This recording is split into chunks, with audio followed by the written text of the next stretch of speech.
You are currently listening to the What is Your Holistic Lifestyle show, where living holistic is not a challenge, it's a lifestyle.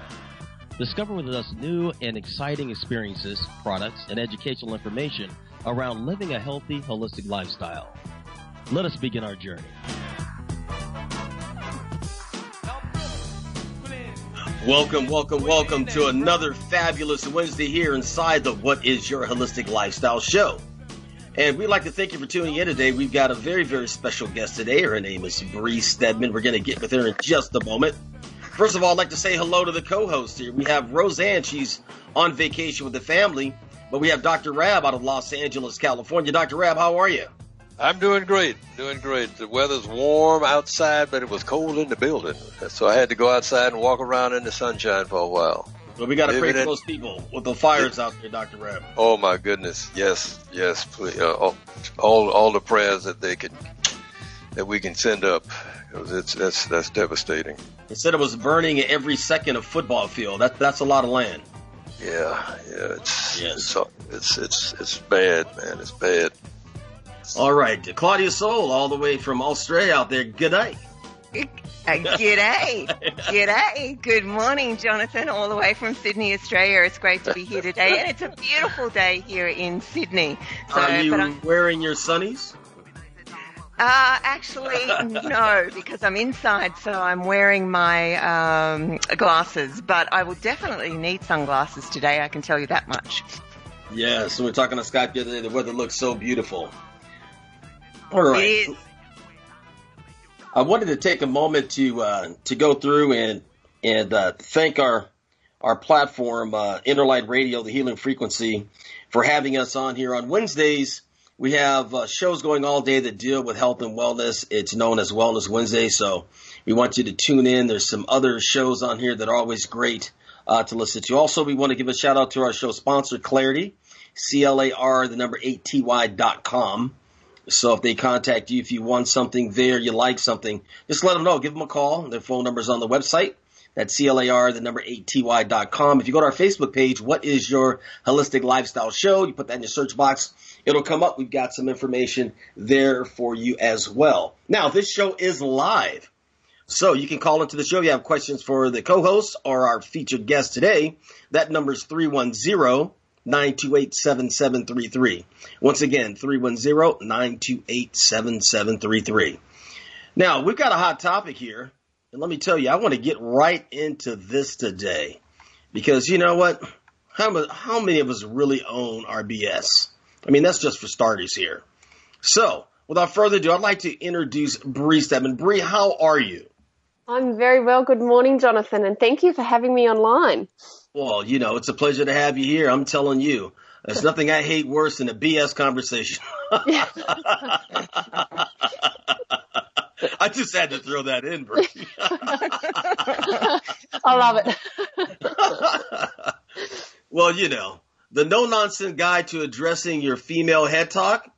Now, before we get started, I'm going to share something very interesting, and I've shared this before. It was very interesting. And some men do it now too, but there's a lot of women. Sometimes when you're in a relationship or a situation, the head talk would be they'll play themselves and then they'll give you dialogue because they think they know you so well. So you'll say something to them, you being answering for them, and you go back and forth. By the time you see that person, you have an attitude that's either great or not because you think you solved the situation because of the head talk you had. So I find that very interesting.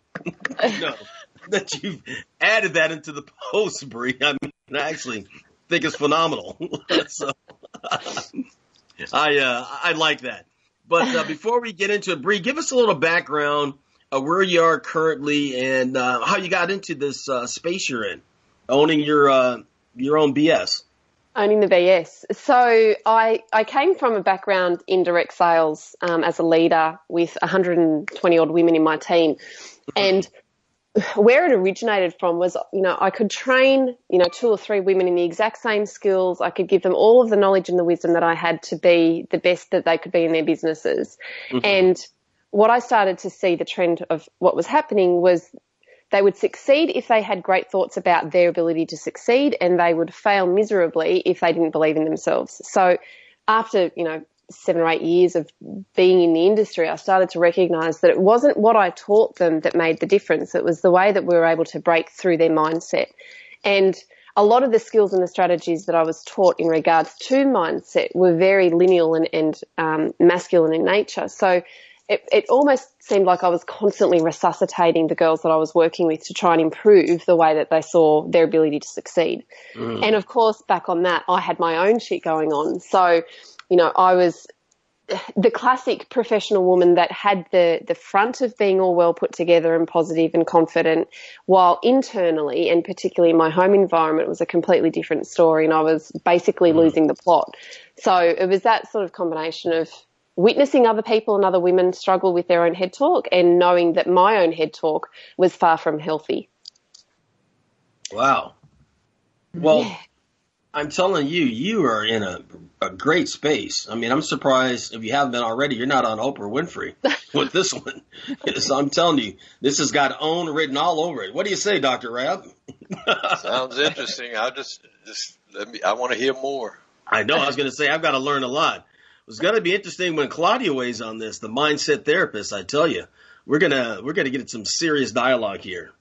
So let me throw you an interesting concept here. You know, before we get started, I think this will kind of tingle the brains out there.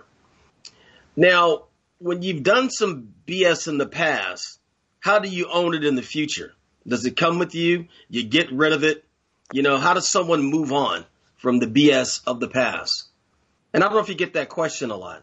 Some people like to be constantly reminded in their mind of it. I think it's better to completely let it go and move forward and not completely remind yourself that that space is there or those situations are there. But I'm not the expert. I'm just asking the question. I think that's a great question. And this is the theory that I go in with is that exactly what you said. We need to address the cause of the current head talk so that it doesn't continue to surface. And this is what I learned. So while I was going through my own head talk, I was struggling as a mum. Predominantly, this is where my entire life started to shift. Professionally, had it all going well. Personally, with the home life, struggled. And so I started doing the self-help and I started doing the positive affirmations and all of the, you know, if you're thinking something nasty about yourself, turn it around and think something positive instead. So my mantra at the time was I'm a calm and confident mother, because that was the area of my life that I really, really struggled with. Now, when I started to own what was really going on, that was really starting to recognize the truth of what I was telling myself. And so I started to dig deeper. Every time I was saying the mantra, I'm a calm and confident mother, what was actually coming up for me was I hate being a mum. This is too hard. Why did I ever have children? This is not the way it was supposed to be. And so, my actions were also very heavily driven by those thoughts. So I was actually a very aggressive and violent mum towards my kids at the time, who were only 4 and 2. So it was a really, really nasty situation at home that was resulting in physical violence, me being the abuser. So it got to a point where I knew if I didn't change what was going on in my head, I was seriously going to damage my children's well-being. And I didn't want to lose my kids and I didn't want to lose my marriage and everything else that we built up. So I had to start getting honest with what was actually going on. And that's where that whole term of own your BS comes into play, because while ever I was playing in that fluffy land of just positive mantras and not addressing the actual cause of what was going on, which for me was resentment and hatred and guilt and anger, the thoughts that were fueling all of those emotions were going to continue.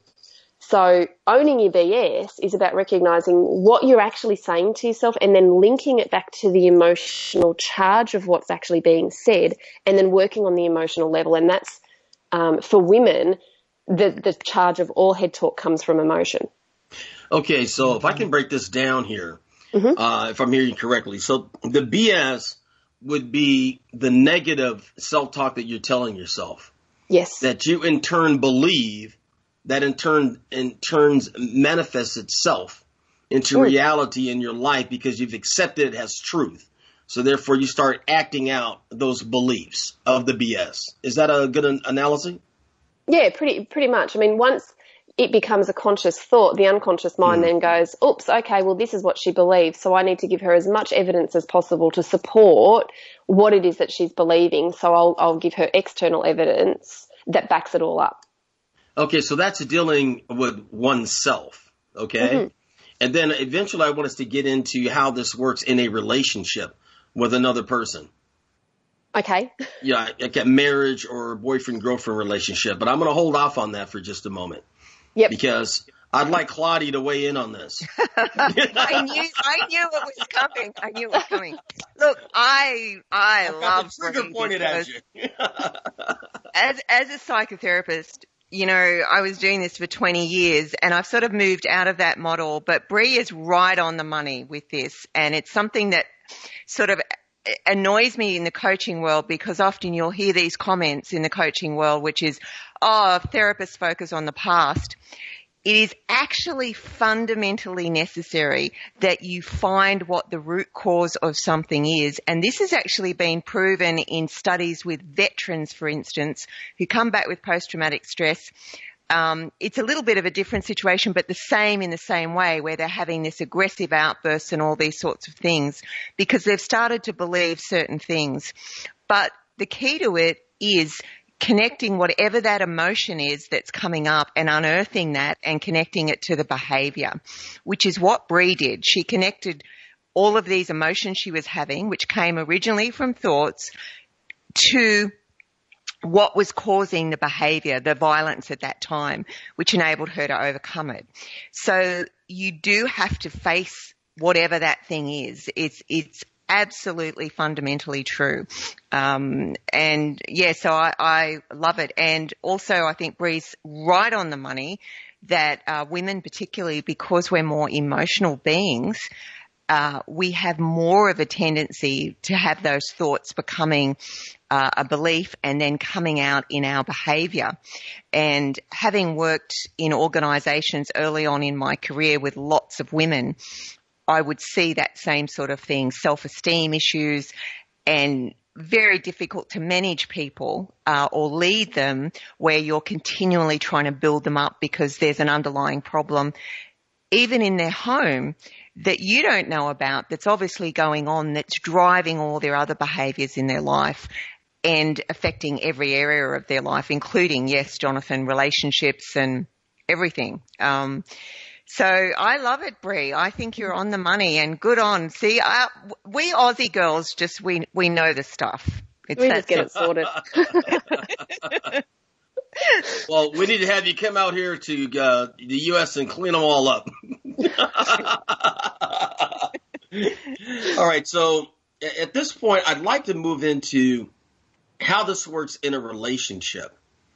Because I think that some of the skill set here, once you realize what the situation is and what you're going to own, I think you can only be better in a relationship, marriage, or even in the workplace to a certain degree, because I think you would have built the confidence. But how does this work in a relationship?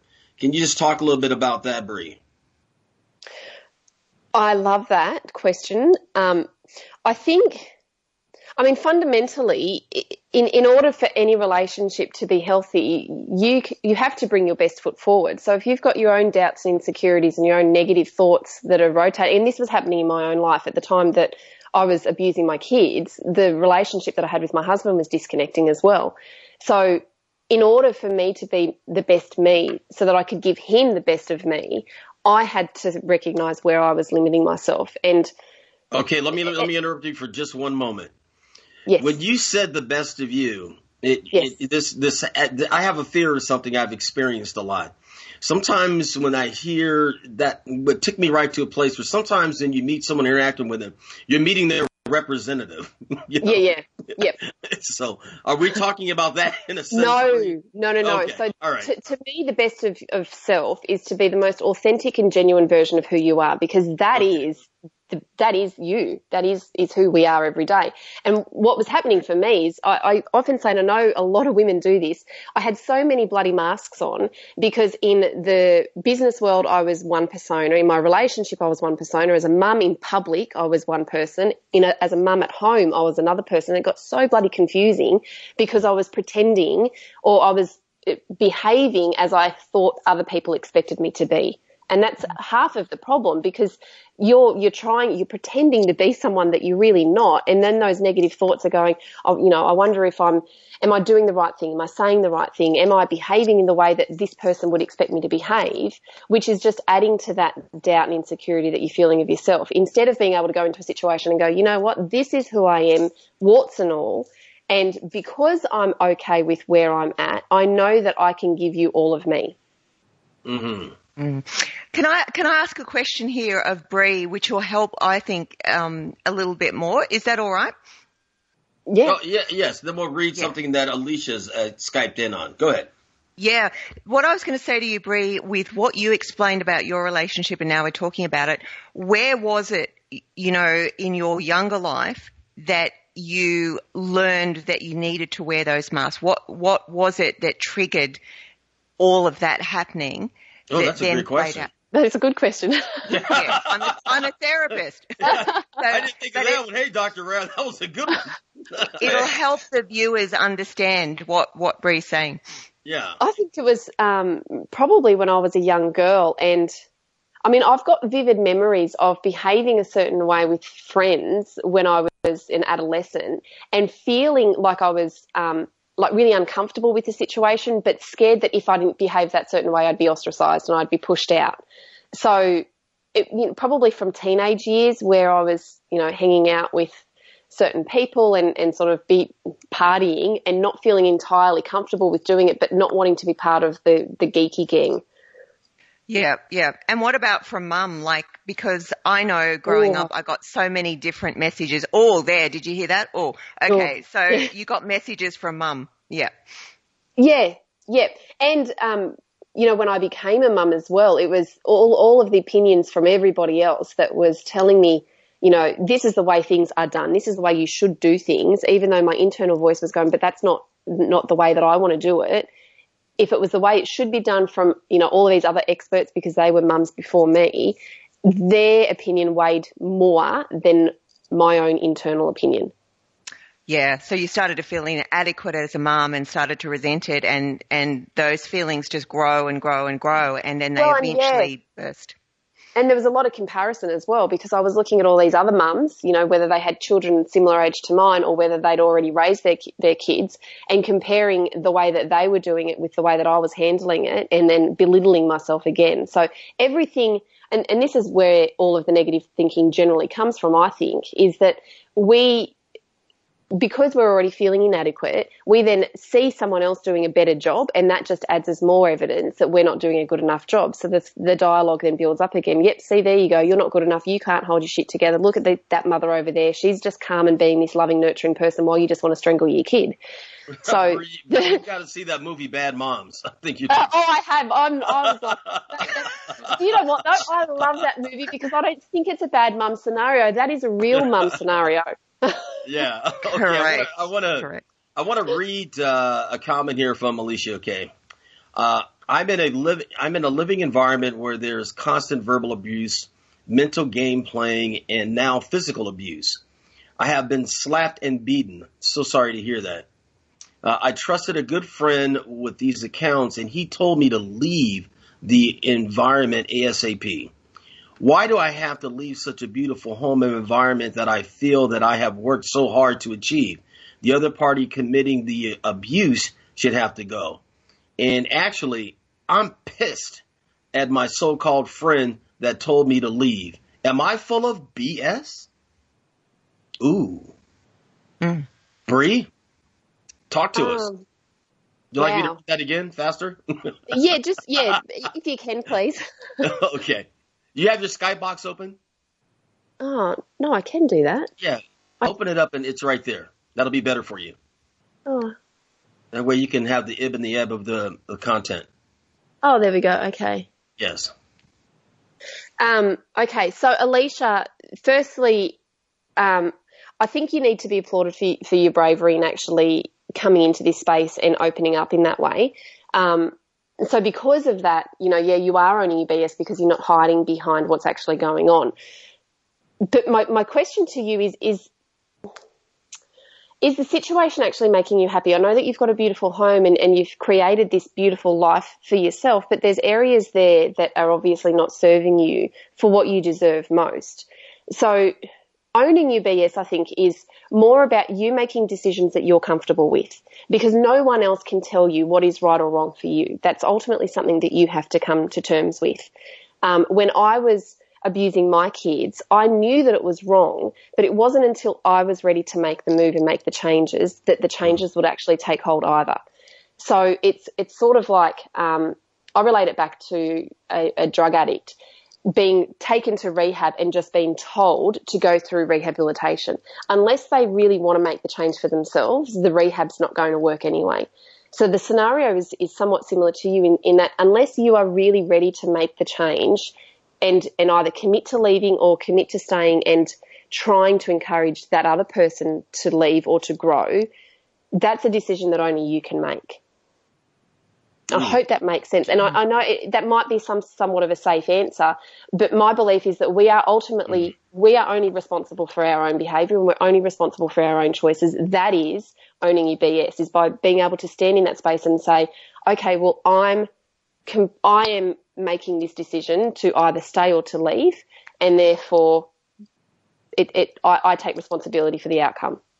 Okay. Now, with that being said, we're going to take a quick break. If you're just tuning in, you're listening to the What is Your Holistic Lifestyle Show. We're here every Wednesday from 11 to 12 noon. This show is live. The call-in number is 310-928-7733. Once again, 310-928-7733. We're going to take a commercial break. We'll be right back because I've got more interesting questions. Meet me in the marvelous St. Martin for an evolution into self-love and soulful living with Agape Holistic Retreat in St. Martin and around the globe. Discover practical wisdom and everyday magic to live the life your soul is whispering. Enliven your soul. Embrace your heart's whispers. This is your soul talking. Hear it. Listen to you. Align with its guidance for you to live the life of bliss, beauty, and joy. Hi, this is Bernadette Davies, founder of Agape Holistic Retreat in St. Martin and around the globe. I encourage you to love yourself more and meet us on Island Paradise. www.agapeholisticretreatsxm.com. We're an all-inclusive retreat in St. Martin and private retreats and around the globe. It's magically delicious, transformationally tantalizing, attunement, enhancement, alignment. Vibrationally enhance your DNA. Attunement, atonement, alignment.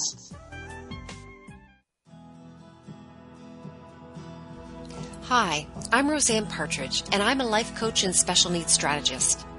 My passion for my work is inspired by the joy I feel when I see people living to their fullest potential, in spite of all the challenging circumstances, possible health issues, and evolving life dynamics.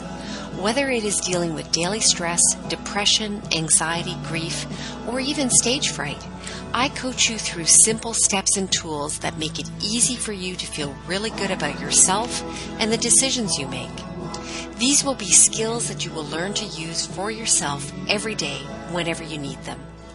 Neurokinesis is a simple brain intervention technique that starts helping within seconds to reduce symptoms.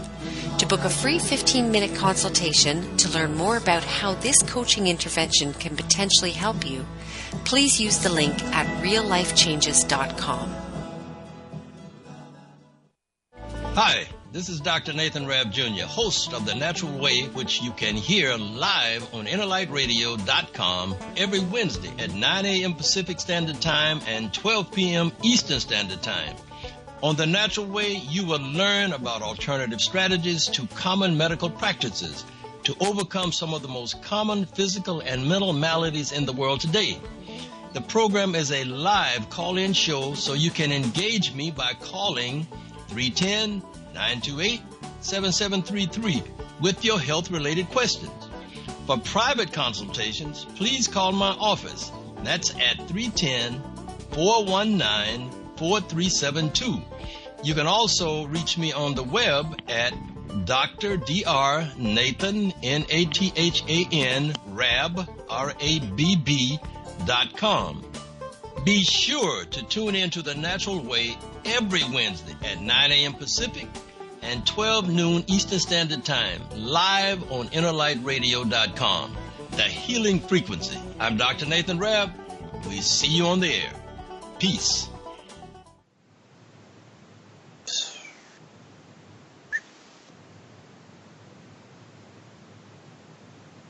All right. We must be back.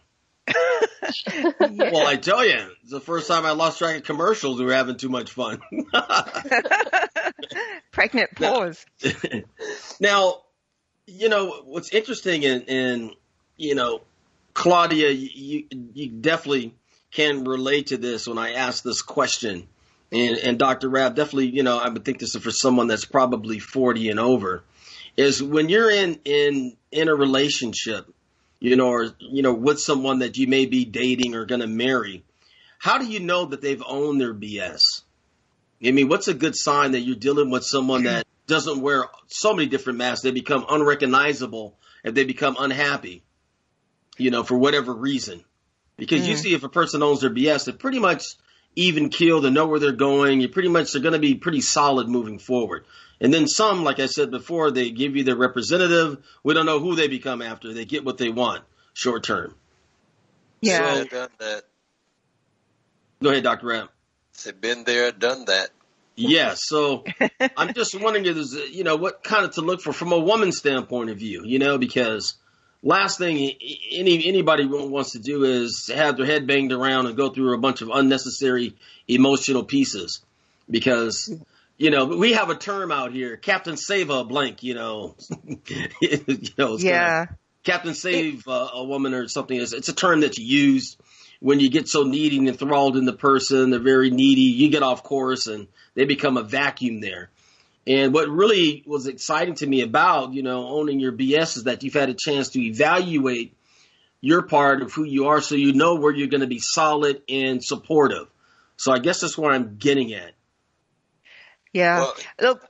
Go ahead, Dr. Sorry, Robert. go, Dr. There are times and there are people who can run it so professionally till it would take you years and years and years to figure it out. But who waits that long? You get into a relationship and say a year later you're marrying this person, and then not too long after that happens, you start seeing things that you never saw before, and actions, and personally, I've been busy with my health ministry for close to 40 years, and there was just some things that I'm still a workaholic, so that was what I was doing most of the time, and my new wife was resting, dressing, and writing. Those different things. I mean, she wasn't working, supposed to be going to school. There was a lot of things that was supposed to be happening, and I wasn't really looking for anything to find out that was a problem. But eventually it just surfaced. There was a lot of stuff there that was fluff. It wasn't real stuff. And it of course, there was a child involved, so I as a person who was raised in a family where folks didn't get divorces and stuff, I stayed in that marriage for 6 years longer than I would have on any other circumstances. But because there was a child, I had to give my son a chance to, grow up with two parents around. But eventually that got to be to the point where I had to separate anyway, but he still spent most of his time with me. So it takes time sometimes to figure folks out. It depends on how well versed they are at running that BS. Claudia?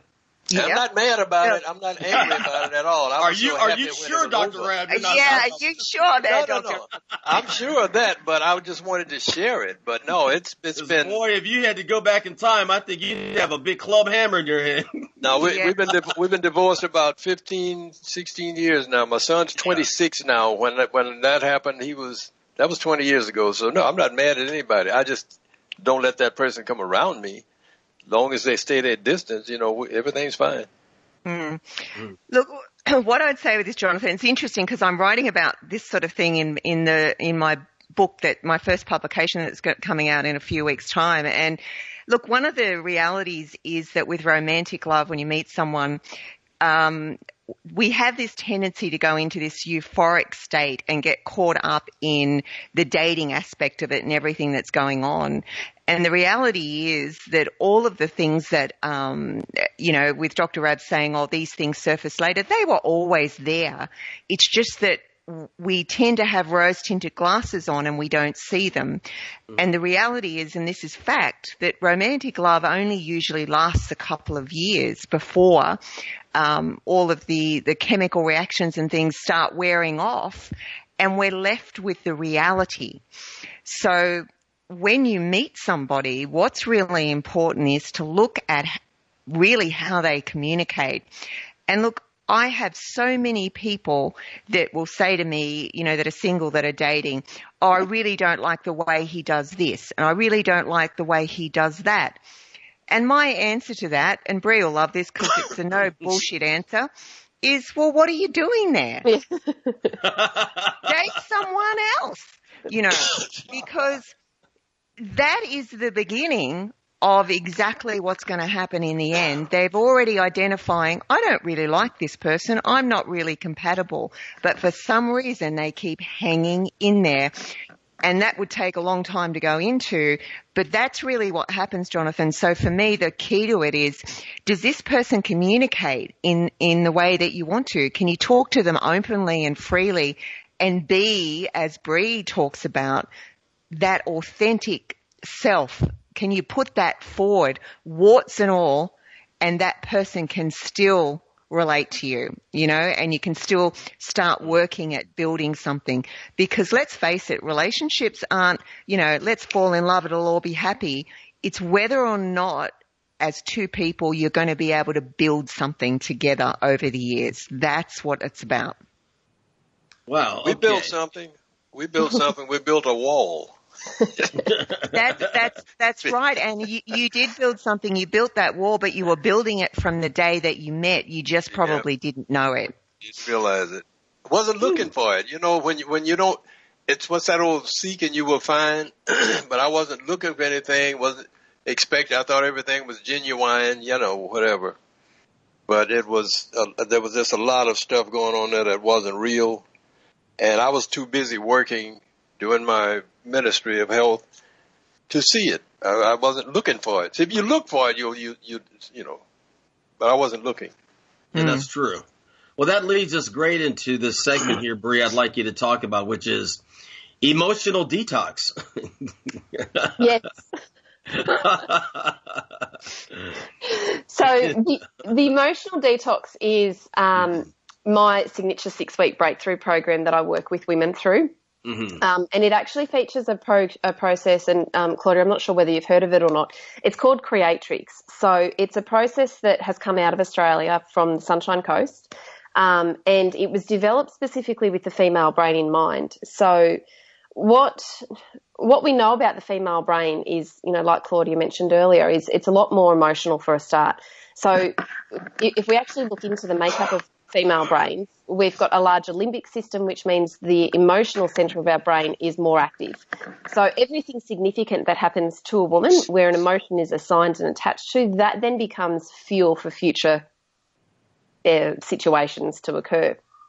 So what Creatrix does is it gets to the cause of the emotional problem, where the emotion started, and it also blends into it the science of epigenetics, which is basically saying that the emotional baggage that we hold on to is also inherited baggage from up to 7 generations ago. So the anger and the aggression that I was feeling was exasperated by my personal circumstances, and it was triggered by my hormone fluctuations when I had my kids, but it was something that was laying dormant within my DNA that came through from family generations.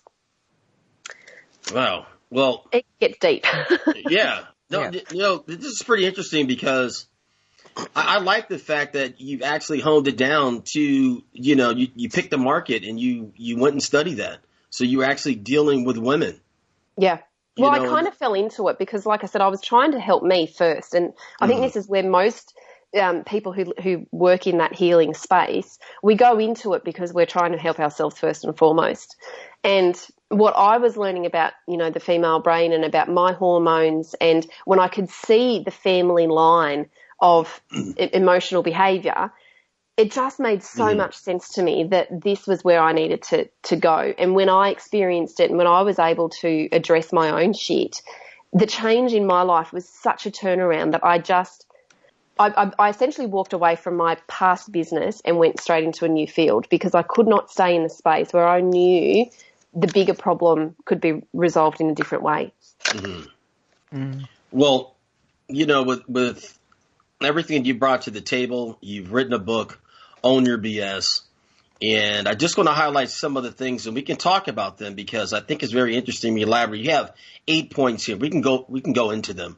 One of them is how a top 15 in the country business mom of two, went from feeling like a fake and fraud with physically violent behavior to calm, connected and emotionally confident. I like that. This little highlight I want to get into is why traditional self-help books aren't working for you, what your head talk is, and an introduction into the female factor. I would definitely want to hear about that. Insight into the female brain and your hormones, strategies you can access immediately and implement. Got to spend some time on that. Creating new focus, and then SMART heart goal formula. There's lots in there. Yeah, so let's just touch on those a little bit. So let's talk quickly about why aren't these self-help books working for anyone? I think because they're full of fluff. Uh-oh. That's a no BS comment. That's great. When I sat down to write my book, I'd been reading all of these other self-help books. And I'd just finished reading one in particular, and it was a bestseller. It had a whole heap of followers, and it was 300 pages of just think positive and feel grateful. And I've come from this space where thinking positive and feeling grateful was not natural, and it was really, really freaking hard because I didn't feel grateful. I could say the grateful words, but I couldn't tap into the feeling because all of the anger and everything else that I was struggling with was too strong. I don't know why I'm thinking medication needs to be with that thought process sometimes. Might have to be medicated. I know, and I had that conversation with my husband last night about medication. That's a whole other thing. Hey, well, we're open. I just think people, and this is where Own Your BS comes into play. It's not a quick fix thing. Emotional detox and creatrix, that the end point can be quite quick because when you know what you're struggling with, you can address it. But finding out what it is that you're struggling with is a process and a journey that you are the only person that can make. So what was frustrating me about these self-help books was they were just fluffing around. Let's pretend that everything that you're struggling with doesn't exist, and let's just pretend that everything is fantastic, and let's feel grateful and let's feel happy and appreciative, even though that's not your natural state right now. So, Bree, one of the hardest things that I had, because I started reading self-help books when I was very young, Think and Grow Rich and a lot of other ones. There's a company that was out in Waco, Texas called Success Motivational Institute. Earl Nightingale had Lead the Field. But a lot of them had you write things and post them. So you're waking up every day and programming. And I just never really got used to that or comfortable with that. Having, these sayings that you say every day, like mantras and so forth. Yeah, because you're not really believing them. That's right. Yeah. Look, I agree 100% with Bree, and I have the same frustrations, and I see it in the coaching field as well, because it's like treating the surface. We used to call it putting a Band-Aid on. It doesn't work, and all of that stuff do that. I also don't like comments like, oh, you're a failure if you don't do this, because somebody that's trying to struggle to do the work and find that thing underneath, when they get those comments, it's not helping them. There's a lot of self-help stuff that actually is debilitating to people, but there's a lot of stuff that's just fluff, and it really doesn't go to the root of it. And everything Bree talked about and the creatix thing, we used to do a similar thing in therapy. We called it family systems, where we talked about intergenerational violence and habits and things which come out in different generations. Yes. But, I agree. You've just got to get right down to the core of it, and fairly, quickly as you can, but it is, the person themselves that has to do that soul searching. They know what it is. It's about really being prepared to get down there and do it. And even some of the clients that I deal with at the moment, it might take 5 or 6 sessions of talking to them before you can really get down to that point where there it is. Now I'm starting to see it. This is what it's about, and slowly bring it out. And that's when you start to do great work. Okay. I like that, Claudia. Now, let's talk about the introduction to the female factor.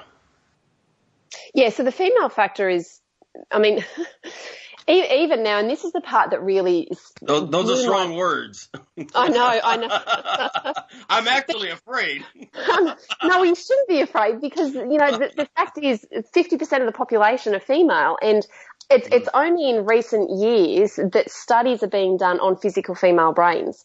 Even now, a lot of studies that are done for females are done on baby male castrated mice because the female brain, which has so many hormones that, impact the way that we behave and the way that we think and the way that we process, is often really difficult for the labs to actually get base treatment from. So a lot of studies up until, sort of mid-1990s that were done for women were not even done for women. They were done on baby male castrated mice, and those test subjects were then labelled, female test subjects.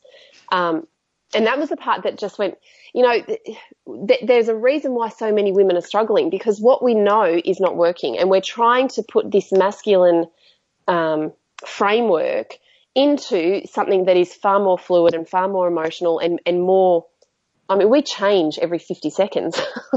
As women, we're not a stable creature. So to try and get us to a stable base is you're pushing it uphill.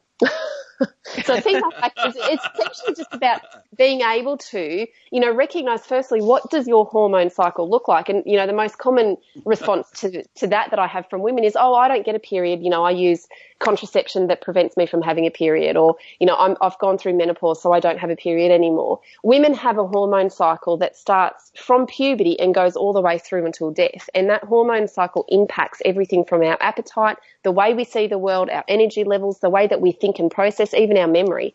So we need to start working with our hormones and with that cycle so that we're not comparing ourselves to something that's more stable like the man. Wow. That's interesting. I didn't think of it as that deep as, from birth to end, that hormone journey. Okay, let's... And men don't understand it. They're just like, okay. There was a reason why I said I was afraid. I just found it. Oh, no. But I tell you, look, I put this program together with everyone to learn. I am learning. Everyone, I'm learning. Don't be afraid. Don't be afraid, Jonathan. Don't be afraid.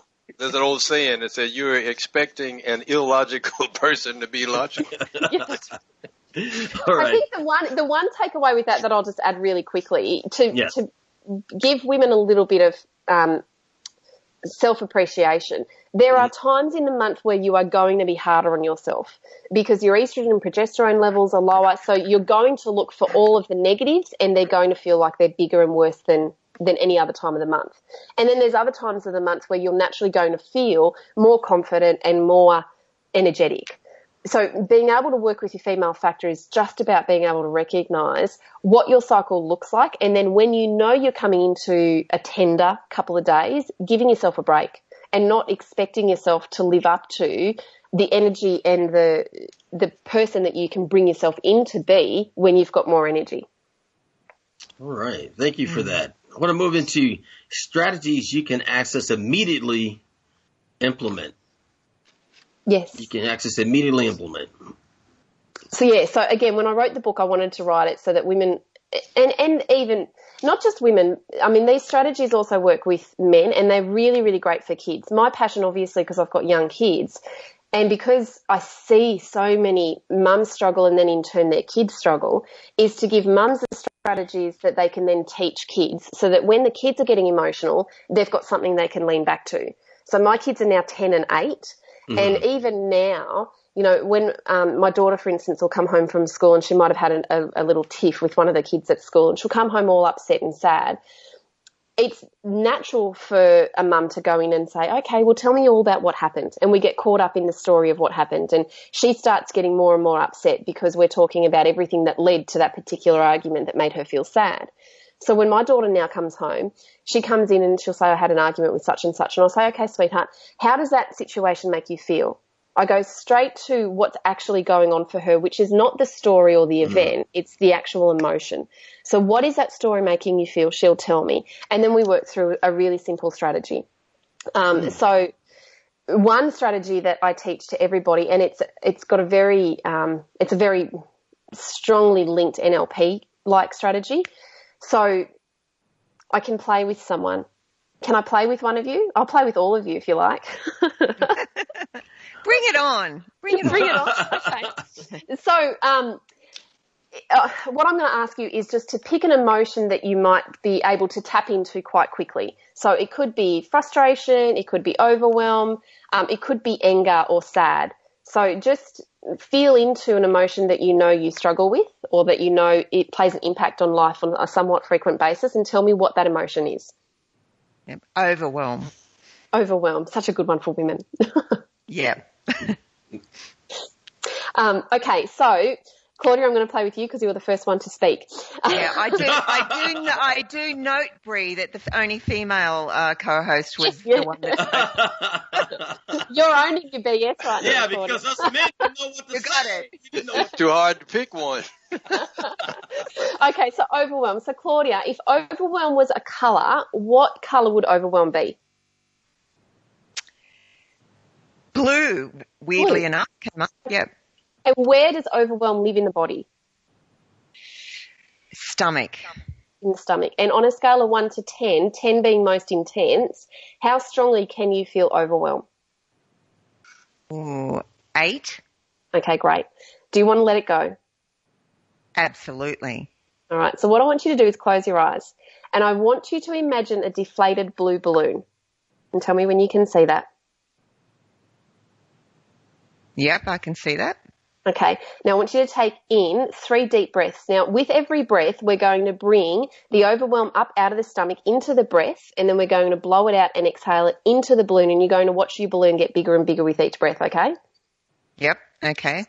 Let's take a big deep breath in now and bring all of the overwhelm up out of the stomach into the breath, and then exhale and blow it out into the blue balloon. Now take another big deep breath and bring all of the overwhelm up out of your stomach into your breath. Then exhale and blow it out into the balloon, and see the balloon get even bigger. And that was a good breath. Now one more big breath. Bring every last bit of overwhelm up out of the stomach and anywhere else that it might happen to be into the breath. And then exhale and blow it out.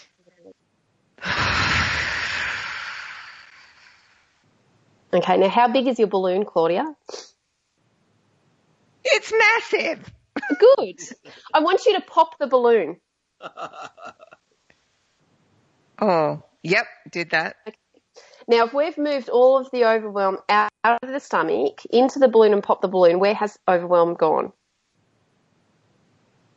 I saw it floating off, like when you pop a balloon and it goes, woo, and it floated off. Yep. Okay, and on a scale of 1 to 10 now, how intensely do you feel overwhelmed? 2. It's way down there. I don't really feel any overwhelm. There you go. Yeah. So now what I would do in that situation with my daughter, once I've addressed the emotion, is then I would come back to her and say, okay, sweetheart, now what do you think we can do with that situation differently next time? Or what can you learn from the situation that you didn't do that we could try next time? So you remove the emotion first, and then we go back into the situation that caused the emotion to see where we can change or where we can grow and learn. Yeah, absolutely. No, I think that's great. Great instant sort of strategy to bring people down as well. Fantastic. Yeah, and that's all it's about. Own Your BS is essentially the awareness and the recognition that at every point, no matter the situation, you do have control. You've got control to change it. The thing is, we need to reduce the intensity of the charge first, which for women is the emotion. And when the emotion is no longer like rife and like strong, then you can come back to the situation and go, okay, now what do I do about it? I love that, because that's also great, being in the sort of dating relationship sort of niche. That is a great strategy for couples that have a lot of conflict, or one of them's very emotionally charged, which is often, of course, the woman. So and it would be non-threatening too if you had someone do it. You know, it's a non-threatening scenario. It's really funny. No one has to be smarter than the other one to do it, which is great. And you only need one, you know, if you're in that, I mean, obviously our home speaks quite openly about emotions and things. We own it.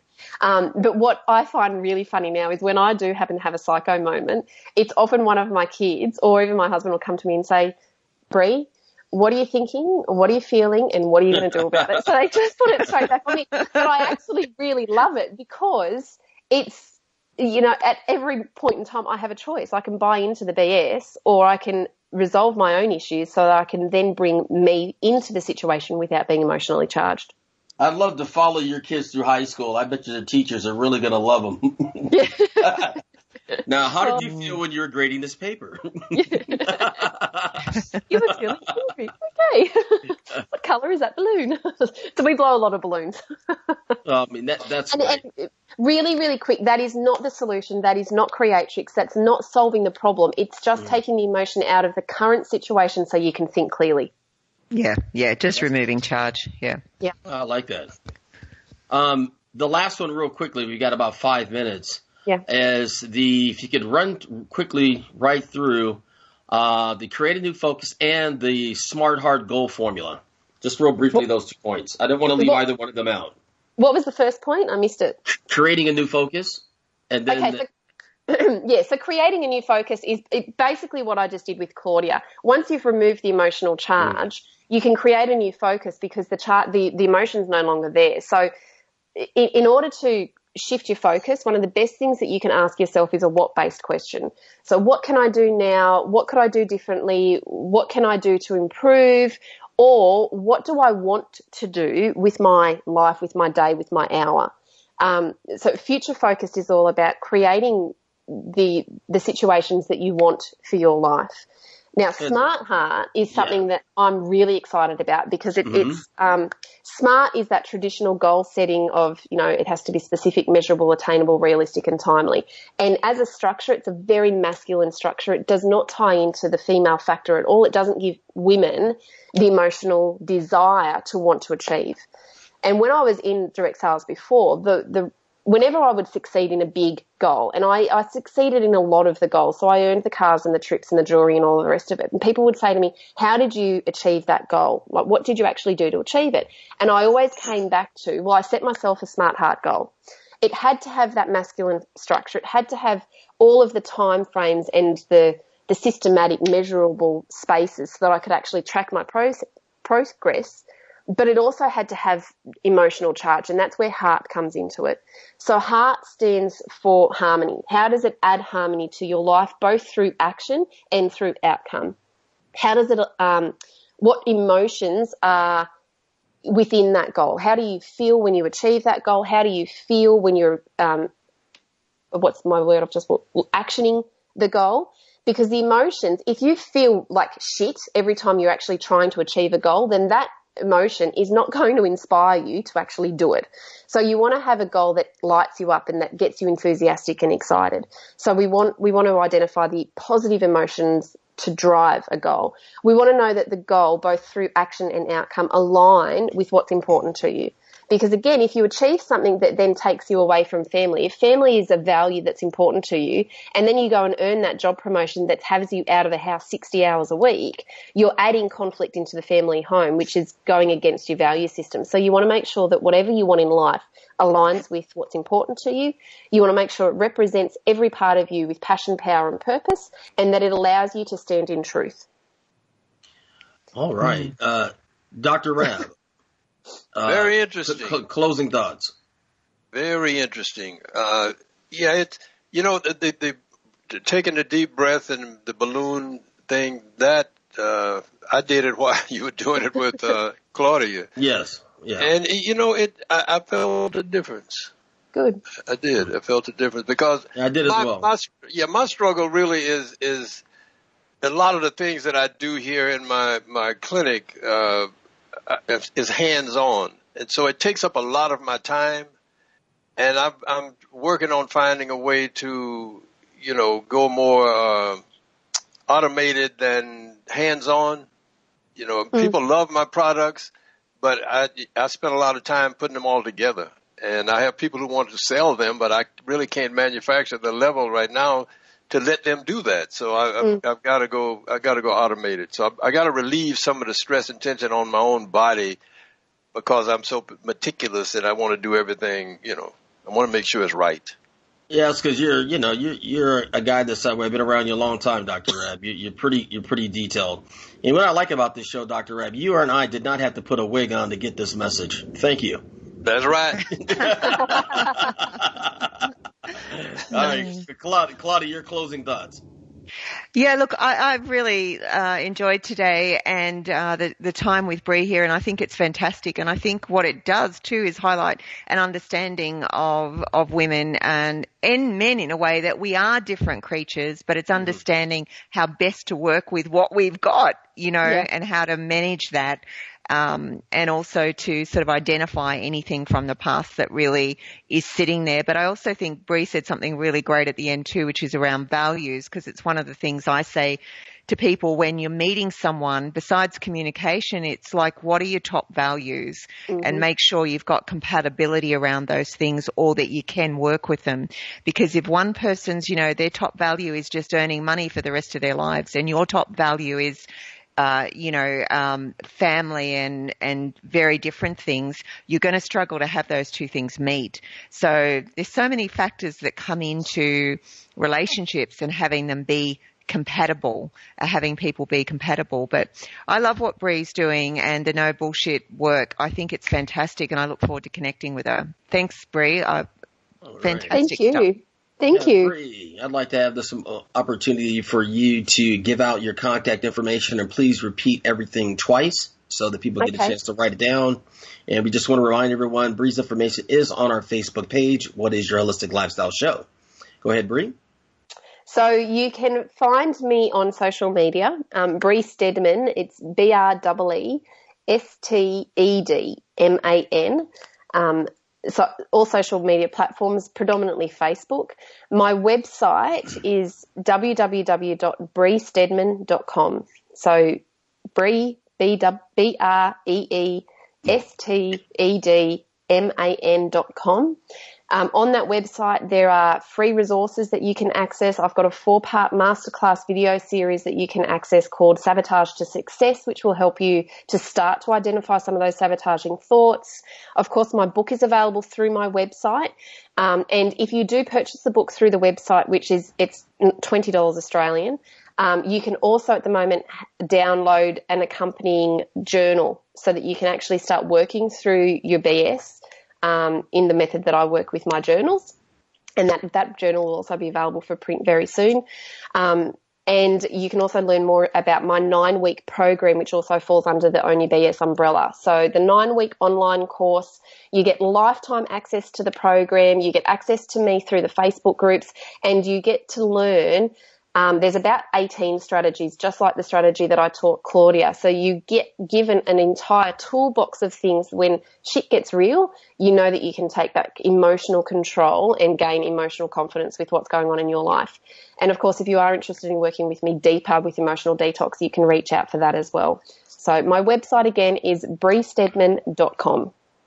Yeah, that's amazing. If you're just tuning in, you missed a fabulous show. Too bad we had to breeze right through it. I tell you. Oh, boy. Be back here next week at 11 a.m. And Bree, we have to get you back on because we got to get into more of this topic. Some more things that I definitely didn't get a chance to cover here. But we're definitely going to have you back. And listen, if you're out there, tell someone about the show. Introduce the people to the hosts, the co-hosts, the guests that are here. We've got some fabulous people here, all doing some great things, and it's all for you. It's a way to give you some things to think about and some things that will help you move forward into whatever your journey is, health, wellness, and love. So that being said, we want you to have a great week, and we'll see you next time here on Inner Light Radio. The healing Peace and love. Bye. Peace and love. Bye. Bye-bye.